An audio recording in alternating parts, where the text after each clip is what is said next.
आदिवासी जब हम यहाँ विधानसभा से सरना धर्म कोड पास करके भेजे हैं, वो चुप कुंडली मार के बैठ गई है। और सबसे बड़ी बात है कि हमारी लड़ाई कहीं न कहीं आज एक आदिवासी अस्मिता की भी लड़ाई है, आदिवासियत की लड़ाई है और आदिवासी धार्मिक पहचान की लड़ाई है। ये सरकार हमें आदिवासियों को बनवासी कहती है, मोदी की सरकार,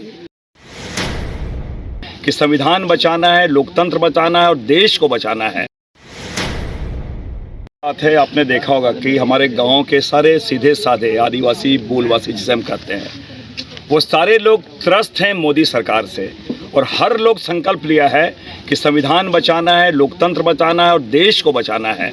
और सबसे बड़ी बात है कि हमारी लड़ाई कहीं न कहीं आज एक आदिवासी अस्मिता की भी लड़ाई है, आदिवासियत की लड़ाई है और आदिवासी धार्मिक पहचान की लड़ाई है। ये सरकार हमें आदिवासियों को बनवासी कहती है, मोदी की सरकार। आदिवासी जब हम यहाँ विधानसभा से सरना धर्म कोड पास करके भेजे हैं, वो चुप कुंडली मार के बैठ गई है, वो हमें देना नहीं चाहती है। दूसरी ओर हमारे राहुल गांधी जी, हमारे नेता, वो कहते हैं हम आदिवासी, वो बनवासी नहीं है। इस देश के जो मूल निवासी हैं वो आदिवासी हैं। और निश्चित रूप से उन्होंने रांची में उन्होंने स्पष्ट कहा था कि हमारी सरकार आएगी तो आदिवासियों की धार्मिक पहचान सरना धर्म कोड हम देंगे। हमारी लड़ाई यही है। और साथ ही साथ आपको मैं आश्वस्त करना चाहता हूँ कि जिस प्रकार विधानसभा में मैंने सरना धर्म कोड का मांग रखा था, संसद में जाऊंगा तो मेरा पहला प्रश्न होगा हमारी आदिवासी के धार्मिक पहचान सरना धर्म कोड के बारे ही मेरा पहला प्रश्न होगा। दूसरी बात, हमारी ये सबसे बड़ी बात है कि हमारी जो माताएं यहाँ पे बैठी हुई हैं, इनको किस प्रकार हमारे कांग्रेस पार्टी की गारंटी कार्ड में हर महिला को, उनके हर महिला के जो प्रधान है, उनके मुखिया है, गरीब महिला को उनको सालाना 1 लाख रुपया उनको दिया जाएगा। ये सारी बातें अभी चर्चाएं हैं और सारे लोगों ने, गांव के लोगों ने संकल्प लिया। पुराने देखे होंगे गांधी बाबा, प्रखर गांधीवादी टाना भक्तों ने इन्होंने स्पष्ट लिया कि जो गांधी का देश है और गांधी का देश है, आज कांग्रेस पार्टी उसके साथ है, हम उनको वोट देंगे। साथ ही साथ इन लोगों ने भी आशंका जाहिर किया, कुछ लोग भारतीय जनता पार्टी लालच देके अपने ही भाइयों को लड़ाने के लिए उनको यहाँ कहीं न कहीं आरएसएस के एजेंट, अपने एजेंट के रूप में यहाँ पर खड़ा करने का प्रयास कर रही है, उसका भी हम लोग मुंहतोड़ जवाब देंगे। ये इन्होंने संकल्प लिया और आने वाले समय महागठबंधन के, जिसका मैं प्रत्याशी हूँ, 13 तारीख को पंजा छाप में वोट देके विजयी बनाएंगे, सारे लोगों ने संकल्प लिया है। सर, यहाँ पर जैसे आपने सरना कोड की बात कही, जो उठाए जाएंगे, मुद्दे उठाए जाएंगे, इसके अलावा भी जैसे ज़मीनी स्तर पर जो यहाँ आदिवासी बहुल क्षेत्र हैं, सड़क, बिजली, पानी, शिक्षा और स्वास्थ्य की तो बहुत बहुत दुर्गति है। लोग मतलब झाड़ फूक में फंस जाते हैं, इलाज कराने की जगह, मतलब बहुत सारी जमीनी परेशानी है। उसके लिए क्या करेंगे? सबसे बड़ी बात मैं समझता हूँ कि आप मेरा गारंटी कार्ड आप देख लें। राहुल गांधी जी, हमारे गांधी जी ने बहुत स्पष्ट, उन्होंने सबसे, जब भारत जोड़ो यात्रा के माध्यम से हर वर्ग से उन्होंने संपर्क किया और उन्होंने कहा है कि जो हमारे गरीब लोग हैं, जब इलाज के मौसम आते हैं, इलाज के अगर आवश्यकता पड़ती है तो खेत बंधक रखना पड़ता है, अपने पशु को, गाय बैल को बेचना पड़ता है। उन्होंने कहा उनको यह नौबत नहीं आएगी और 25 लाख, थोड़े मोड़े नहीं, 25 लाख तक के इलाज की सारी व्यवस्था वो सरकार की तरफ से कवर अप करने का उन्होंने अपने गारंटी पत्र में उन्होंने कहा है। तो एक निश्चित रूप से पहली बात है कि देश महंगाई से जूझ रहा, तो देश जब बचेगा तो इन कानूनों को बेहतर तरीके से हम लागू कर पाएंगे। और हम समझते हैं कि जो कृषि प्रधान देश है, आपने जो कहा, तो कृषकों को उनका जीएसटी जो है, कृषि उपकरण में, जो प्रयोग में लाए जाते हैं उसमें जीएसटी वो माफ़ करने की उन्होंने बात की है। फसल हमारा जो नुकसान हो जाता है, अगर उसका फसल बीमा है तो 30 दिनों के भीतर उनके खाते में डायरेक्ट ट्रांसफ़र होगा। तो सारी चीज़ें हम लोगों ने व्यवस्था कर रखी है और आपको निश्चित रूप से हम कर सके, यहाँ के इंफ्रास्ट्रक्चर के साथ साथ जो भी विकास के पैमाने हैं, उस पैमाने पे खरा उतरने का पूरा हम लोग प्रयास करेंगे।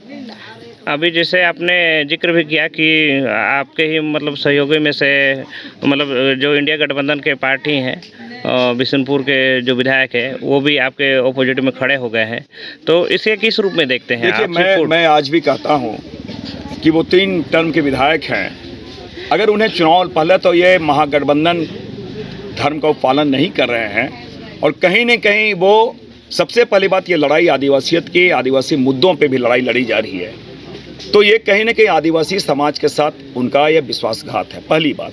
दूसरी बात, हेमंत सोरेन, शिबू सोरेन के साथ विश्वासघात है। तीसरी बात, जेएमएम के साथ विश्वासघात है। अगर उन्हें चुनाव लड़ना था तो जेएमएम से क्यों नहीं रिजाइन किए? सवाल तो जनता पूछेगी। आप जेएमएम से रिजाइन भी नहीं करते हैं, महागठबंधन को भी नहीं मानते, इसका मतलब कहीं ना कहीं आप आरएसएस और एजेंट और भारतीय जनता पार्टी का आप एजेंट बन के चुनाव लड़ रहे हो, पहली बात। दूसरी बात, आज हेमंत सोरेन जी को बेवजह एक षड्यंत्र के तहत चुनी हुई सरकार को 29 राज्यों में हमारा एक मुख्यमंत्री था, आदिवासी मुख्यमंत्री, उसको आपने जेल में डाला। तो आज संघर्ष करने की बात है। हेमंत सोरेन हमारे जेएमएम के हमारे जो मुख्यमंत्री हैं, वो झुके नहीं, वो आदिवासी के चरित्र होता है, झुकता नहीं है, वो जेल जाना पसंद किया।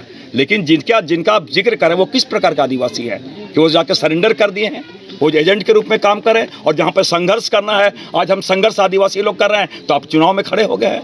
तो ये तो कहीं ना कहीं पार्टी को भी कमजोर कर रहे हैं, महागठबंधन को कमजोर कर रहे हैं। इसलिए हम कह सकते हैं कि सही मायने में ये आरएसएस भाजपा का वो घुसपैठिए के रूप में काम कर रहे हैं, एजेंट के रूप में वो काम कर रहे हैं, और ये कहीं न कहीं आदिवासी महागठबंधन और जेएमएम के गद्दार के रूप में काम कर रहे हैं।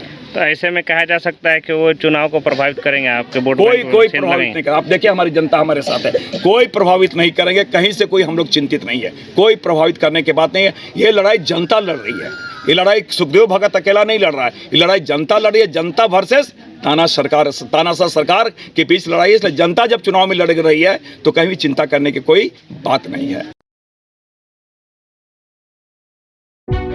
हजारों छात्रों के सपनों को सफलता की उड़ान देता गोल इंस्टीट्यूट 26 वर्षों में 17,000 से अधिक डॉक्टर बना चुका, रिजल्ट फैक्ट्री के रूप में विख्यात, झारखंड के छात्रों एवं अभिभावकों के बीच सर्वाधिक विश्वसनीय एवं लोकप्रिय संस्थान गोल, नेशंस लीडिंग इंस्टीट्यूट।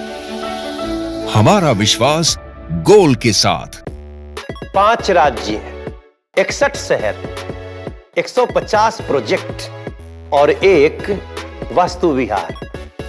नई सोच, नया घर।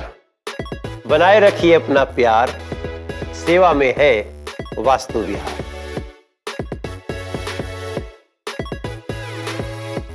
कमाल करते हो जी, बच्चे घूमने की इतनी जिद कर रहे हैं और तुम हो कि तुम्हें फुर्सत ही नहीं मिल रही। अब इतनी गर्मी में जाए तो जाए कहाँ? इस गर्मी में मस्ती और फन का आ गया है परफेक्ट डेस्टिनेशन, वाइल्ड वादी, जहाँ है water park, bird park, flower park, trampoline park, amusement park, 250 feet लंबा, जिप लाइन और क्रिकेट स्टिमुलेशन का खूबसूरत नजारा। वाइल्ड वादी, 10 माइल चौक, रांची। वाइल्ड वादी यानी अनलिमिटेड फन और अनलिमिटेड मस्ती। घर के लिए ग्रोसरीज की जरूरत हो या चाहिए फल और सब्जी, डेयरी या बेकरी प्रोडक्ट्स चाहिए या beverages, snacks and branded foods चाहिए हो या ब्यूटी प्रोडक्ट्स, अब इनके लिए अलग अलग दुकानों की तलाश हुई खत्म, क्योंकि रांची में खुल गया है केस्टो मार्ट, जो रखे आपका और आपके बजट का ख्याल। हर सामान पर 5% की छूट, होम डिलीवरी की सुविधा भी। आज ही पधारें। Kesto Mart, one-stop solution for every customer's requirements. Call 9153989339. IIT ji NEET aspirants के सपने को पंख देने आ गया है कंप्लीट सॉल्यूशन इंस्टीट्यूट। यहाँ है smart classroom, 1-to-1 doubt clearing session, ask the expert, video solution और भी बहुत कुछ। मतलब हम करेंगे आपको गाइड, बनेंगे आपके mentor. Foundation classes from class 6 onwards for your bright future. Visit Complete Solution Institute.